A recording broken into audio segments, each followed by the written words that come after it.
యేసయ్యా నీవు నన్ను ప్రేమిస్తున్నావా అని 3 సార్లు పేతురుని ఒక్కనే అడగట్లే దేవుడు.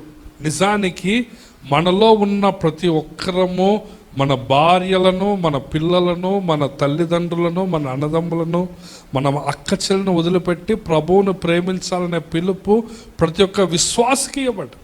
యేసు ప్రభు చివరి రోజుల్లో ఒకడు వచ్చి అడుగుతాడు కదా, అసలు ఆజ్ఞలన్నిటిలో ఇంపార్టెంట్ ఆజ్ఞ ఏంటిది అని అడుగుతాడు. వారిలో ఒక ధర్మశాస్త్రోపదేశకుడు, ఒక టీచర్, పాత నిబంధన బోధించే ఒక టీచర్ వచ్చి ఆయనను శోధించు, బోధకుడా ధర్మశాస్త్రములలో ముఖ్యమైన ఆజ్ఞ ఏదని అడిగి, అప్పుడు యేసయ్య ఏమంటున్నాడు, నీ పూర్ణ హృదయముతో, నీ పూర్ణ ఆత్మతో, నీ పూర్ణ మనసుతో నీ దేవుడైన ప్రభువును ప్రేమ.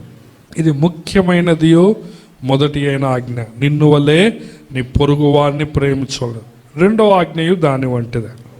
ఈ 2 ఆజ్ఞలు ధర్మశాస్త్రం అంతటికి నీ ప్రవక్తలకు ఆధారం. యేసయ్య ఏమంటున్నాడంటే 2 ఆజ్ఞలు ఉన్నాయి.